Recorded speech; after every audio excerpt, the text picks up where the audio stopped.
Let's pray. Abba, thank you for this amazing month.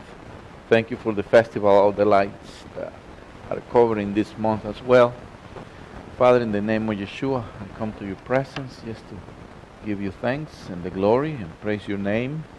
And I'll ask you for your Holy Spirit to stay here with us and so he can illuminate what we are going to learn tonight. B'Shem Yeshua HaMashiach. Amen. Well, I'll go quickly. For some reason, I lost my notes and I couldn't find them, so I'm going to review things that we've been learning over the years. Tevet, or Teves, as the Orthodox people will say, is the 10th month. Month of Teves is the 10th in the number of months counting from Nisan. The name Tevet was acquired in Babylonia, as is the case with the names of the other Hebrew months. You can find the name of this month in the book of Esther, chapter 2. So I encourage you to read the whole book of Esther tonight. Just chapter 2. You'll find in there that it says the 10th month, Tevet. This is the order of the month I always put on, because I know we forgot, we remember the secular, so the year, but we never remember this month. And starting from Nisan, this should be the 10th month. Number 10 might be a very interesting name. Some believe that 10 is the number of godly authority. 10 is the number of testimony. So the 10 commandments are in the Ark of the Testimony, which is very interesting to me. There is not any biblical holidays on Tevet, as like in the last month of Kislev, or in the previous month, yes, of Kislev. Hanukkah is the only festival that connects the 2 months. Tevet is when Hanukkah ends. Because tonight is the what candle? The 7th, right? So it's kind of a destruction versus mercy, something that we learned before. This month is time of holidays, fasting. Then it's very appropriate in this month, since we are in a society where the Greco-Roman calendar is used, and we are about to start a new year. During this month, we should start a time of reflection as we considering to begin a new secular year. I mean, we live in a society where we got to do that. Kind of we have to, because everybody's doing it, right? Well, we don't have to do it, but it's kind of a normal thing to use the new secular calendar as well, because we are using it for work and for many other things. It's our daily life, our daily secular life. So we play some stuff for ourselves, some goals like, I don't know, exercising, doing diets, being a better person, and so on.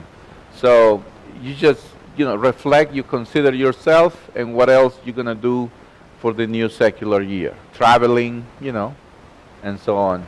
I really encourage you that get your Hebrew calendar, and if you want to take time off the next year, just, make sure that you are doing it in time that, the holidays, the biblical holidays are not in, you not jeopardize your what you might call it,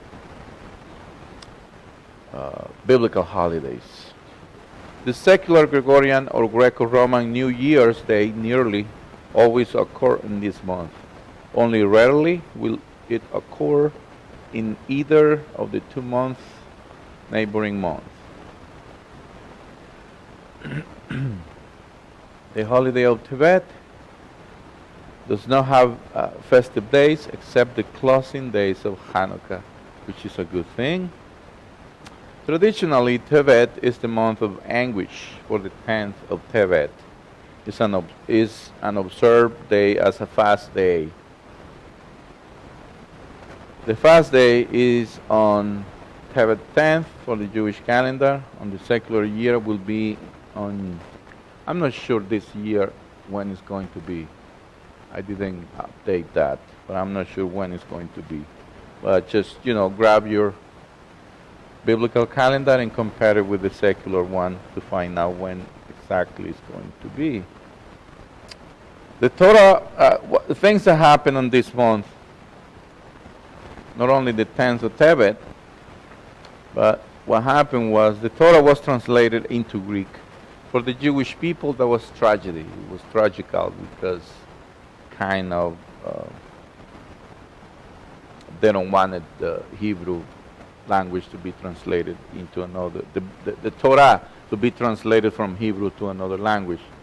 So it's kind of tragical for them, but it's good for the world because the world is using that translation. Based on that translation, the apostle community was based in so many teachings. And I'm pretty sure that's the one that Yeshua himself was using as well. And that's the one that is called Septuagint, or Septuagint. I call it Septuagint, or Septuaginta, Septuagint.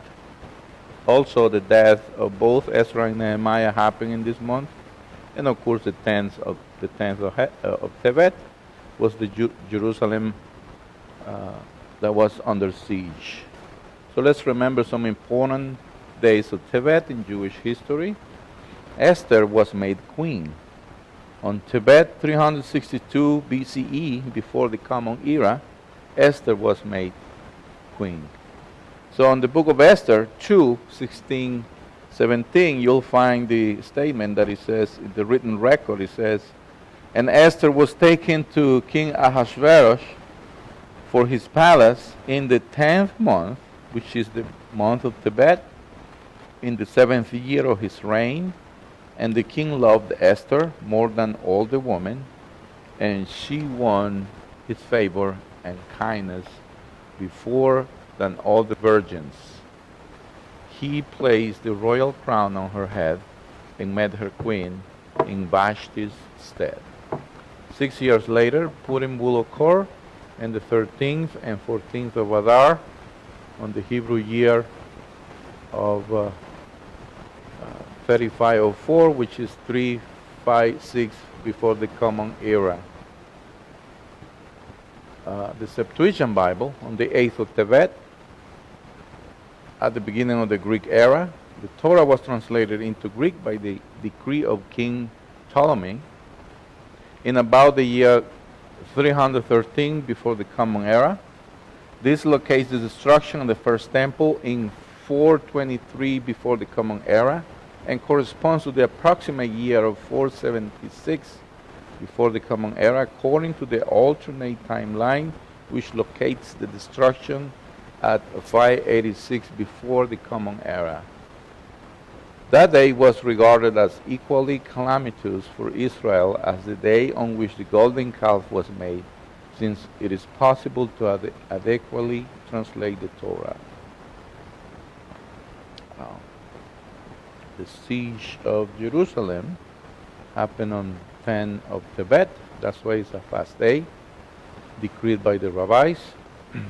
That happened in 588 before the Common Era. On that day, the armies of the Babylonian emperor Nebuchadnezzar, they sieged to Jerusalem. 30 months later, on Tammuz 17, the city walls were breached, and on 9th of that year, the Holy Temple was destroyed. The Jewish people were then exiled to Babylon for 70 years. A good thing happened among everything. The first New York synagogue was established. It happened to be the first established synagogue in USA territory. In 1654, a group of Spanish and Portuguese Jews who fled the Spanish Inquisition held a Rosh Hashanah service in New Amsterdam and subsequently founding the congregation She'arith Israel, which means the remnant of Israel. On this 17th of Tevet in 1728, the congregation purchased a lot in Lower Manhattan and erected the first synagogue in New York. So that a good thing happened. Another good thing that happened amongst a lot of things that happened over the years was the printing of the Talmud on the 20th of Tevet, 1488. The first volume of the Babylonian Talmud, the Tractate Berachot, was printed in Soncino, Italy, on the 20th of Tevet of the Hebrew year 1483. This is happening right before the exile of the Spanish Jewish out of Spain, and also the Portuguese out of Portugal. So that happened in 1492, if I'm not mistaken, October. So, while we have in this opportunity, we have two amazing parashot that we are reading right in the middle of it's always happened in the middle of Tevet, of the Rosh Chodesh Tevet. These Torah portions are the ones we read during this week of Kislev, Tevet. Everything around Joseph was against his faith, and it was into darkness, but couldn't defeat his light, a reminder of the light of the feast of Hanukkah. But it's also a reminding for us of the light of Yeshua HaMashiach. Yeshua is the light, remember that. It's very interesting, especially these two portions are really interesting because Joseph he's the kind of Yeshua, he's the shadow of Yeshua basically. And it's very interesting how he not only is the light, but he is the one that is our Messiah, our Savior, and so on. I'm just trying to find something else that I wanted to tell you here. I hope I do. Yes, let's see here. Where is it?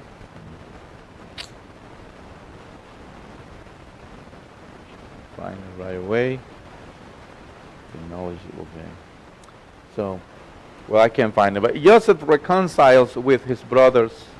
We all need forgive and give them. Be forgiven. Create the conditions to do that in heart this year, or this month, or today, tonight.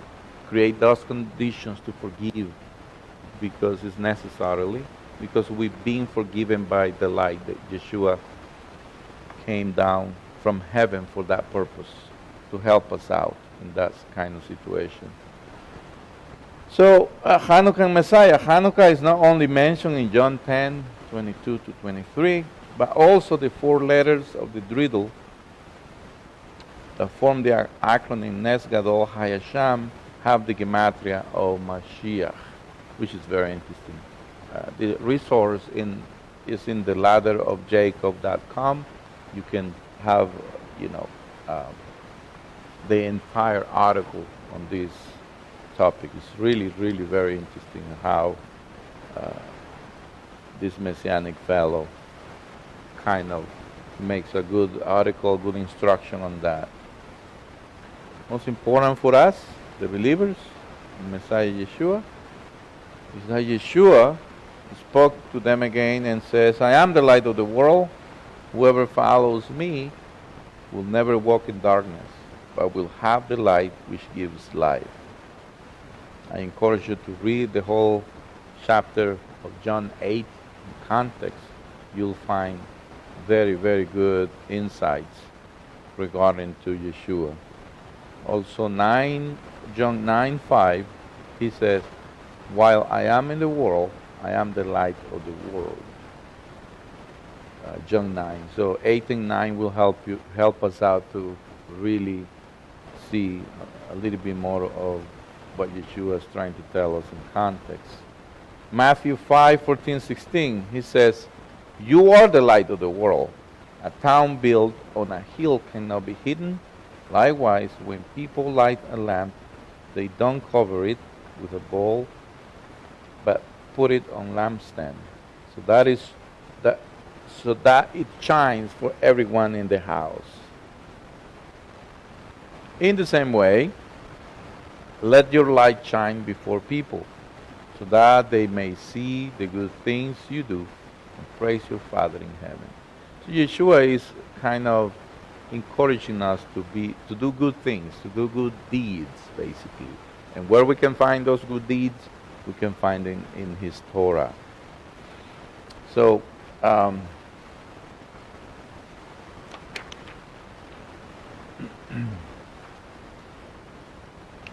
let's talk a little bit about we've been talking about the Maccabean revolt and all of that, but I just wanted to mention a little bit more about Yeshua.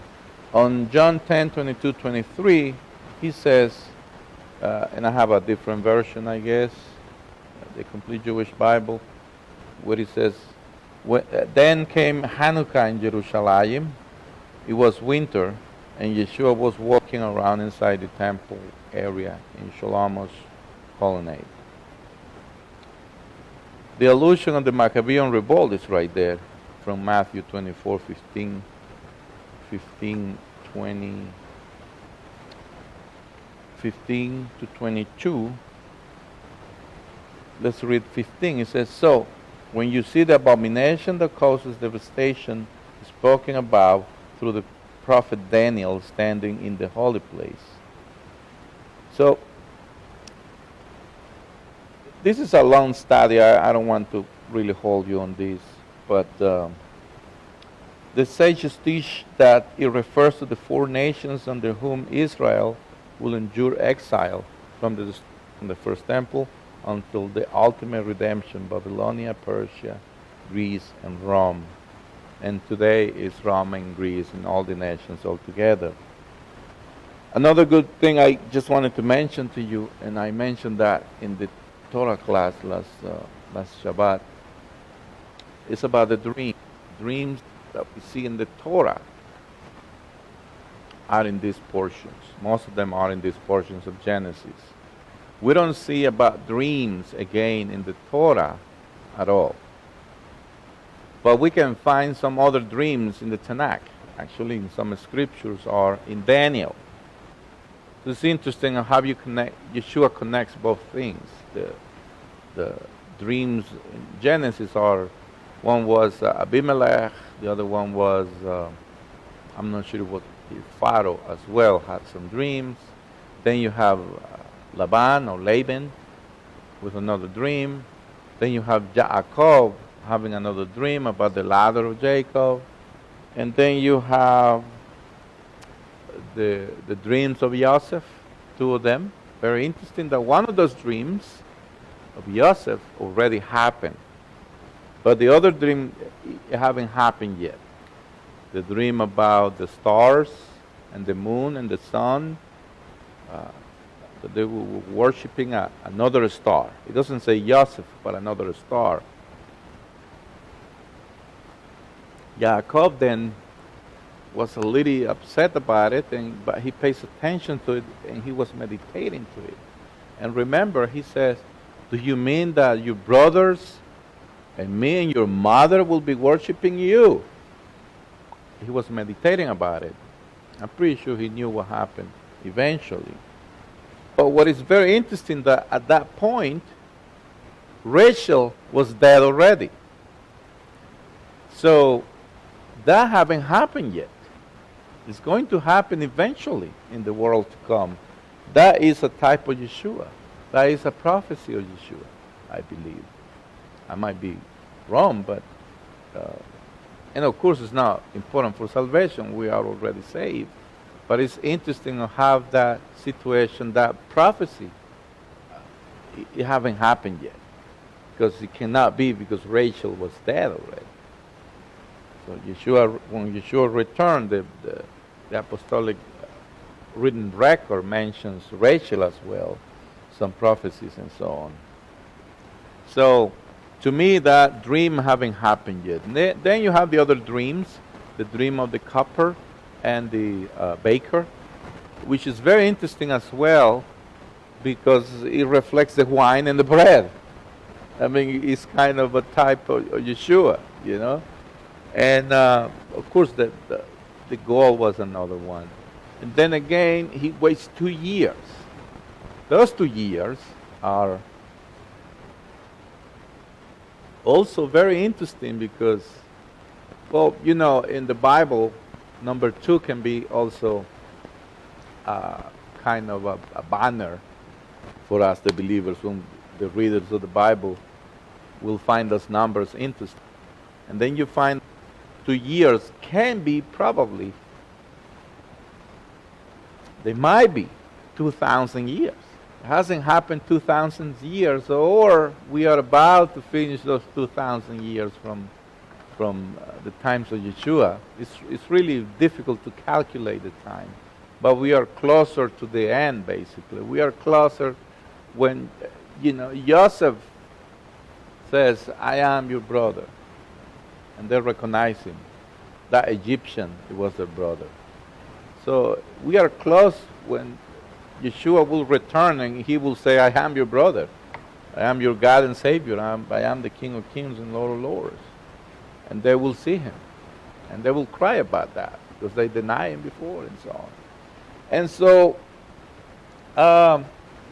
these are just types and things that roll over in my head, and I just wanted to tell you that. The numbers and all these things happening, Miketz, and this other portion by Yishlach, I believe.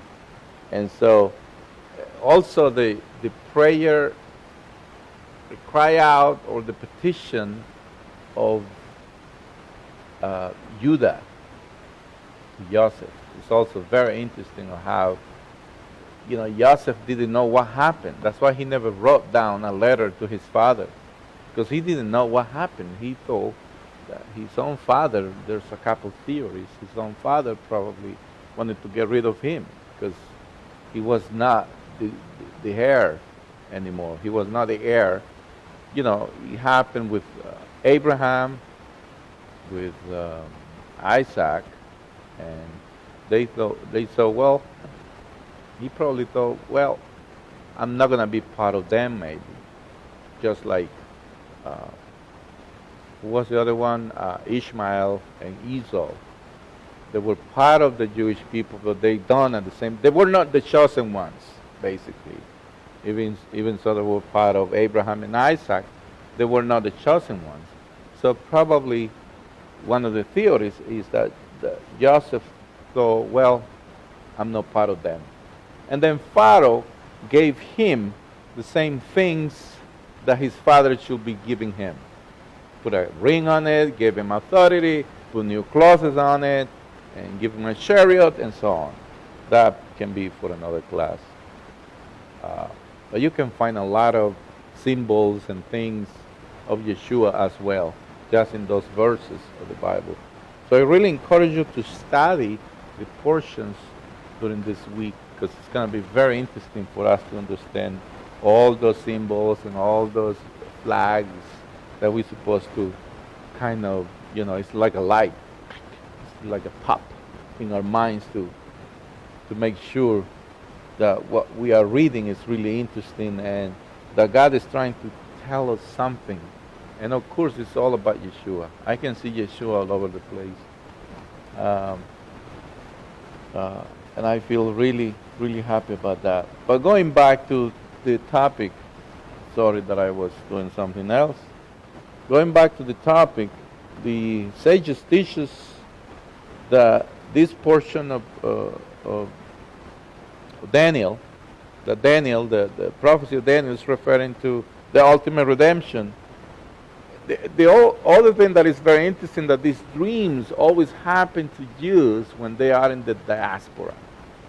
Okay, when they are in the diaspora, these kind of dreams happen out of Canaan and not in the land, in the promised land.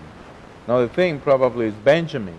Benjamin is the only one who was born in the land, the promised land. So since that happened, probably Joseph wanted to kind of, I don't know, there's many theories we can find out. He wanted to have his own family separate and so on. I don't know what he was trying to think. There are many theories, but the written text didn't tell us. We can speculate and say things like that. But Benjamin is actually the only one who was born in the Promised Land. And you can see Paul, eventually in the written record of the Apostolic Scriptures, or the Brit Hadashah, he's kind of bragging about it.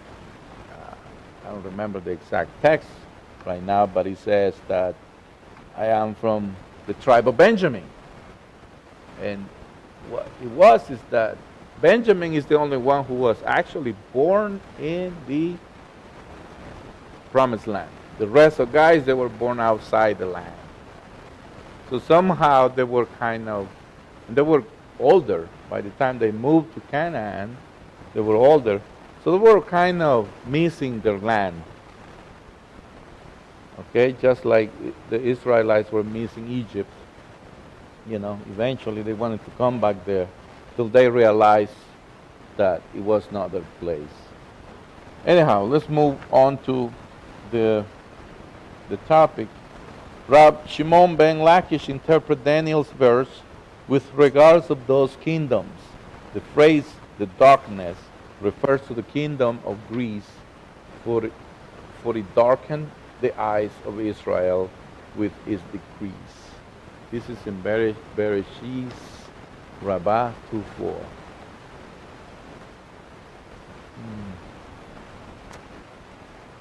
And it says, let me read this part.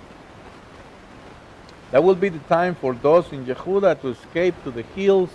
If someone is on the roof, he must not go down to gather his belongings for his house. If someone is in the field, he must not turn back to get his coat. What a terrible time it will be for pregnant women and nursing mothers. Pray that you will not have to escape in winter or on Shabbat. So there will be trouble, and worse than there was even been from the beginning of the world until now, and there will be nothing like it again. Indeed, if the length of this time has not been limited, no one will survive, but for the sake of those who have been chosen, its length will be limited. This is Yeshua speaking on Matthew 24 from 16 to 22. There are some more verses in here.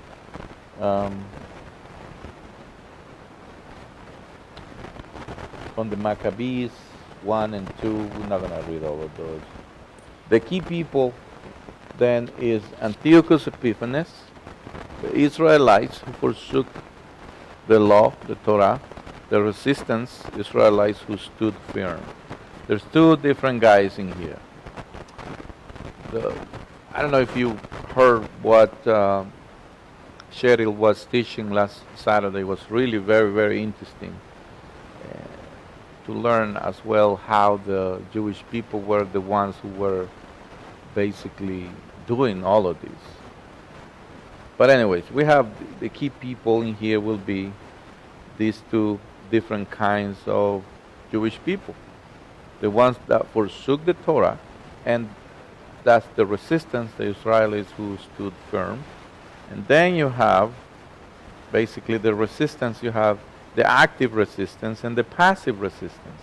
When you read those texts, it says in number 1, 1 Maccabees 2:28, and he and his sons fled to the hills and left all that they had in the city.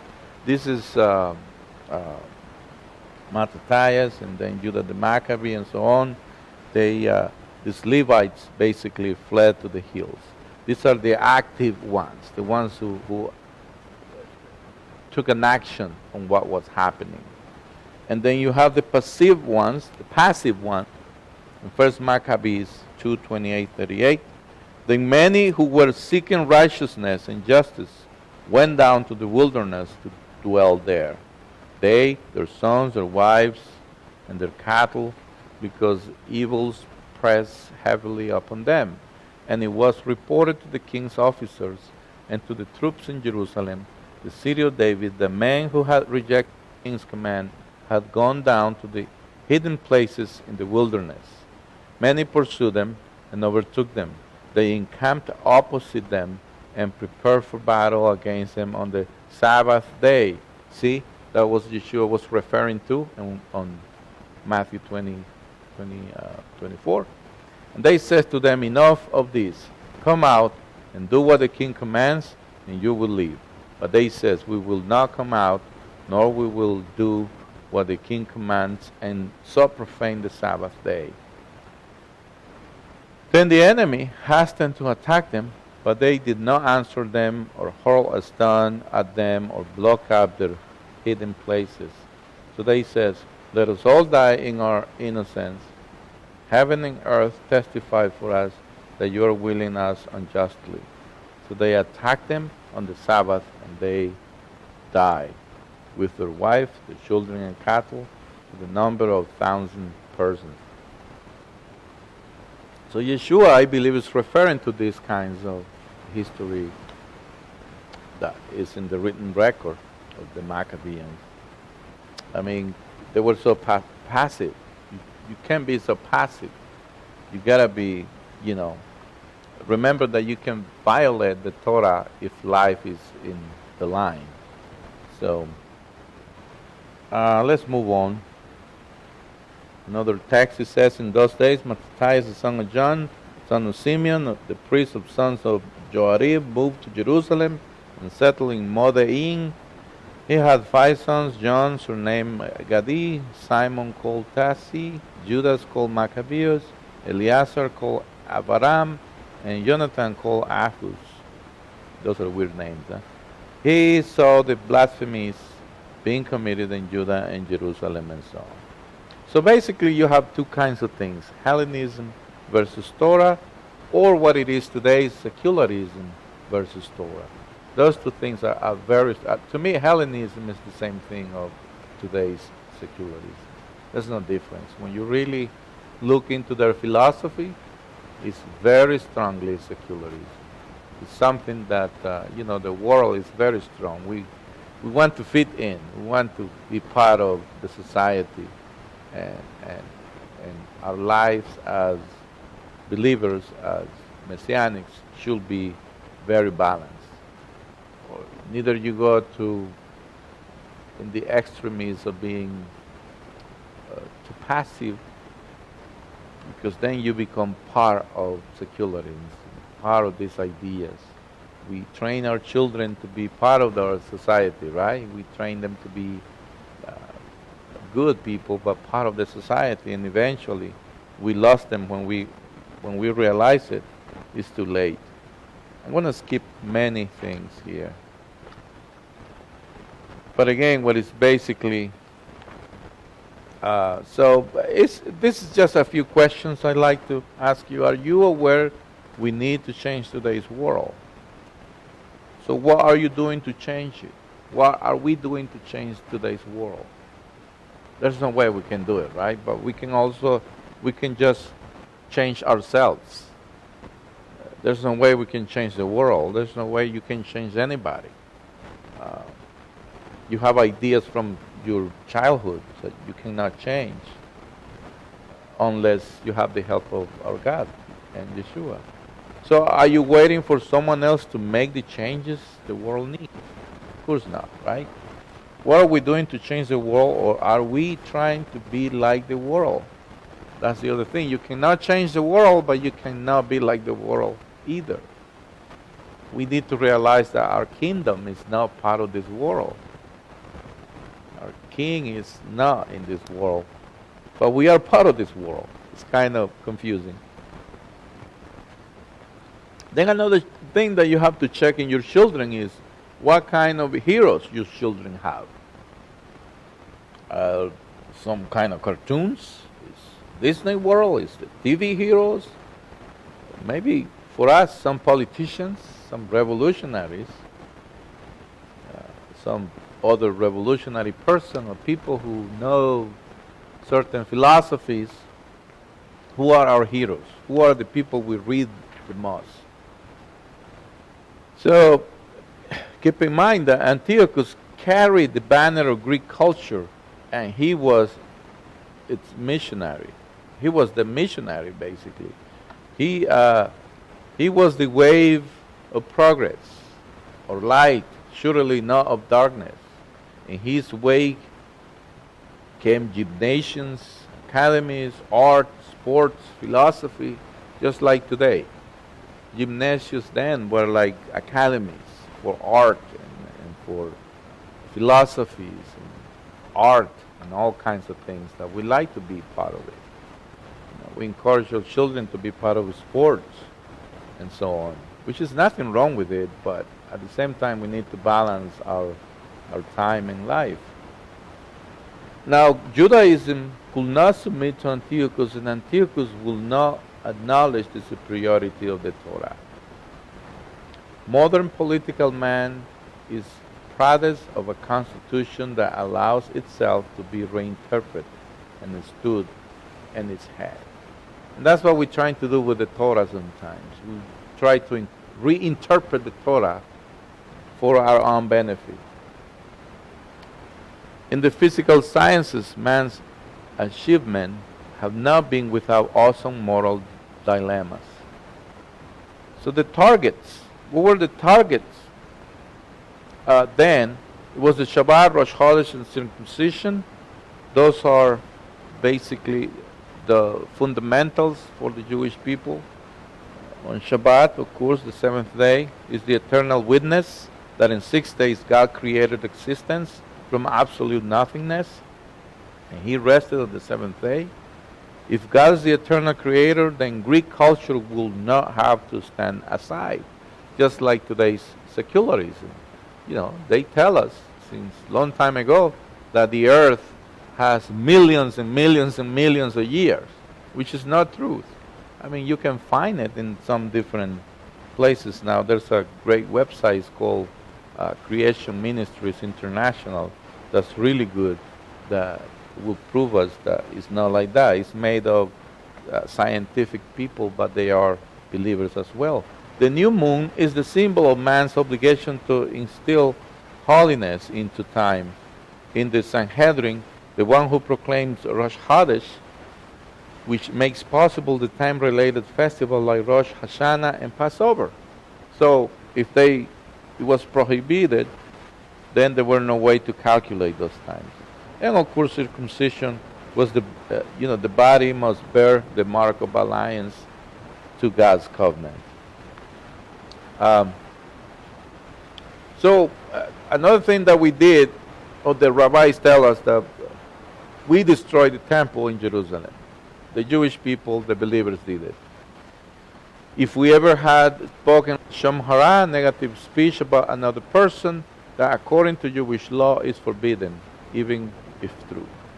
My friends, that's probably the worst thing we ever commit, still today. We tend to, and there's even shows out there about, the talk shows, for instance. I don't care if they're your favorite politician, but the talk shows are just about Lashon Hara. Anything from Hollywood, probably, entertainment, sports.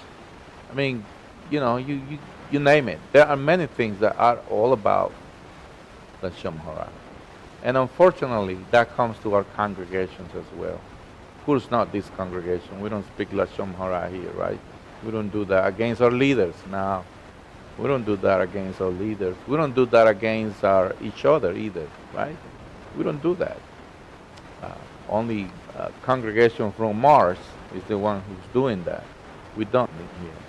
So, but if you hear Lashon Hara, just do this. That's why we have these kinds of things these little things in our ears. You can do this, and then turn around.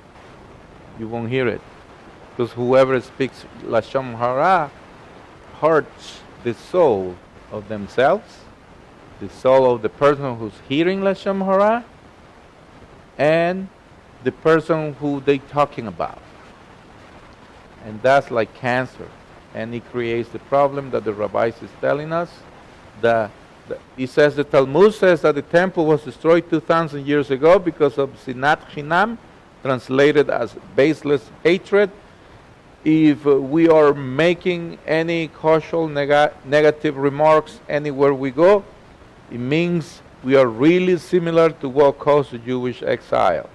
If your answer is yes on this, such words breed negativity and further distance humanity from our goal of unity and tolerance. If you are a parent, you are able to understand that when your children fight in front of you, you might be in shock and angry. This is not acceptable. If you are a normal parent, of course, and you should separate them, or they might be continuing hurting each other, and a punish will be on them. And that's what Yeshua, God did. God separated children. Okay, they're fighting each other. Let's put them in Babylon. Boom. So and then diaspora as well, all over the place, all over the planet. But of course, we are His children still. Now, try to understand our Holy Lord. This is why the temple was destroyed, because when we hurt each other, either physically or with words, our Father in heaven finds it unacceptable. We have been exiled until we can learn to live in harmony with our brothers and sisters. I mean, we have an amazing nation. It's really young. We have 200 and so years, and it's very rich in history. I mean, I love it. But we still haven't learned how to be living in harmony. We still not. It's very difficult for us to live in harmony. And one of the reasons I love this congregation is because, yes, we can live in harmony right here. We can live together. We can accept each other. And that's one of the goals, I believe, from God. The whole planet should be the same way, which is very, very difficult. Very difficult. How we terminate the punishment? Only when we make a honorable reconciliation. We need to do a reconciliation. If you believe that you offend somebody in your house, to your wife, to your husband, to your children, or children to your parents, you need to reconcile immediately. That's the message of Miketz and Vayishlach this week. Miketz we just read, and Vayishlach that we are reading this week here in the diaspora. So we need to act right away on those things. Okay, so our sages says that in any generation that the temple is not rebuilt, that generation is held responsible as if they destroy it. So if in our generation the temple is not still rebuilt, we are responsible.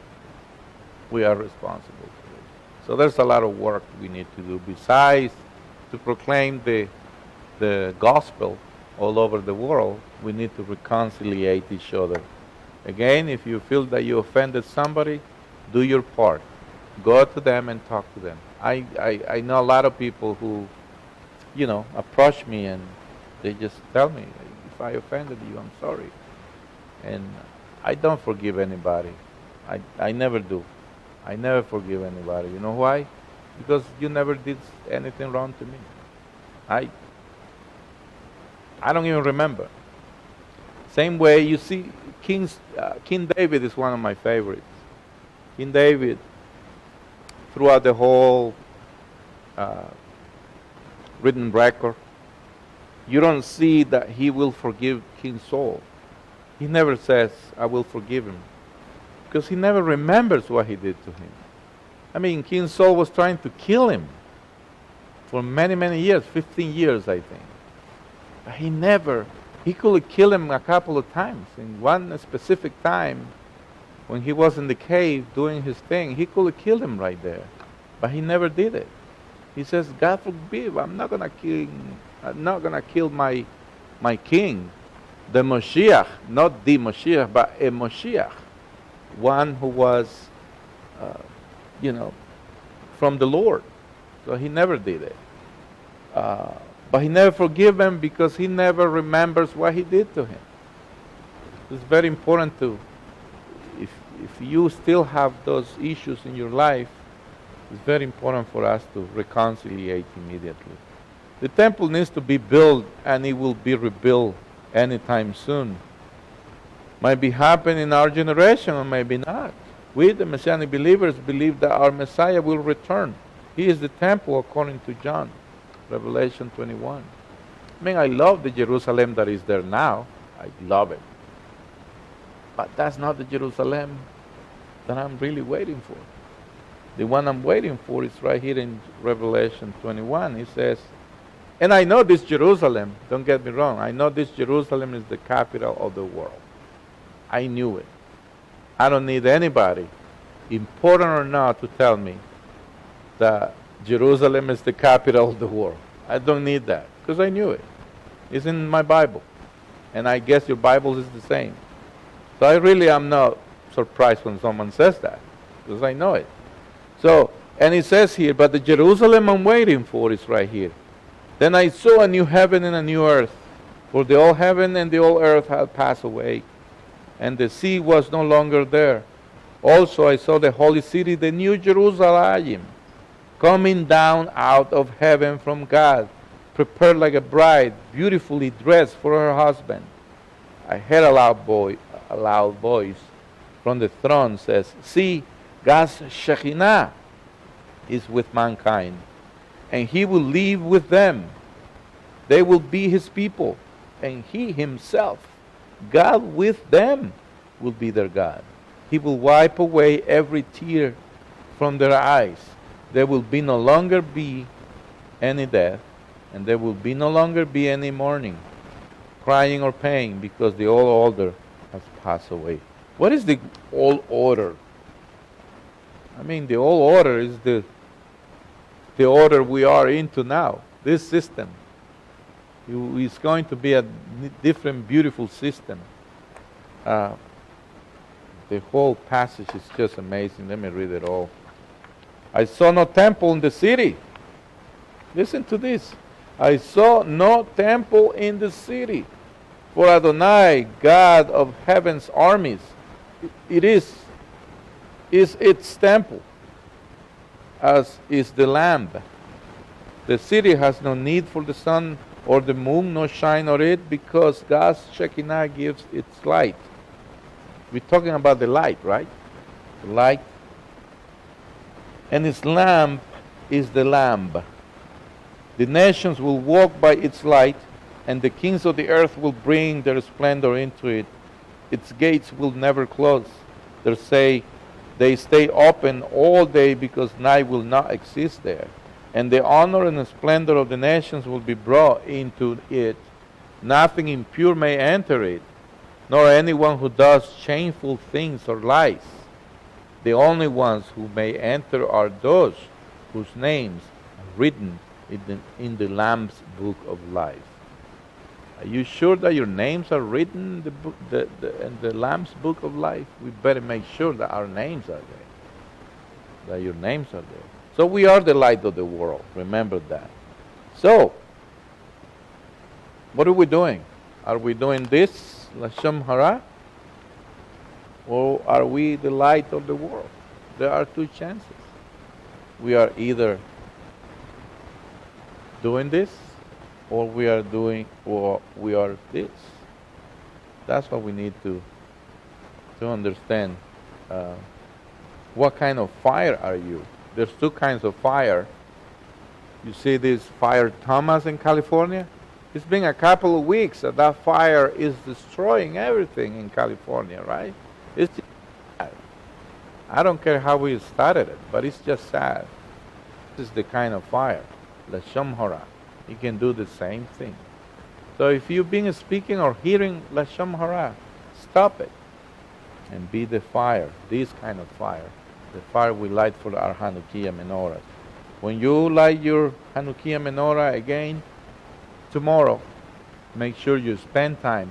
I will encourage you to do this. Those who are here and those who are in online, or the ones who are going to hear it eventually, stay with your family or friends or whoever you're going to light the Hanukkah menorah on, stay with them for the time when you started it, when you say the blessings and you start the lights. Stay with your kids, with your family, until those lights are gone. Just focus on your family at that moment. Just focus on them. Just, shut down your cell phones, shut down the TV, no internet, no nothing. Just your family. Listen to them, talk to them, play with them, whatever you do. Just do that in your own house. And you see, it's going to be a great opportunity for us to be the light for them at that moment. Stop your business. If you are a women are very busy all the time, right? They're very busy. It's hard for them to sit down. And when they sit down, they sleep immediately. I don't know why. It's because women are always busy. All the time, they're busy. And so, just stop for the time. It will be half an hour, 40 minutes. It all depends on what kind of candles you're using. If they're cheap ones, it'll be just 15 minutes, maybe. If they're from Publix, it'll be more time than the one from Kroger. But anyways, you just spend that time while the light is on. Spend that time with your family. You won't regret it. Let's pray. Abba, thank you because you sent your only begotten Son, and we are the light. He is the light, and He says that we are the light. Help us to be the light of Yeshua. Help us, Lord, to shine this light that you left for us. And thank you, Father, for this amazing month, Rosh Chodesh. And we know that the light that we're going to light tomorrow, the one we light tonight and the one we're going to light tomorrow, are going to remain for the entire month. But Lord, may Yeshua be the light for us all the time, and help us to be the light for those who are in darkness. B'Shem Yeshua HaMashiach. Amen.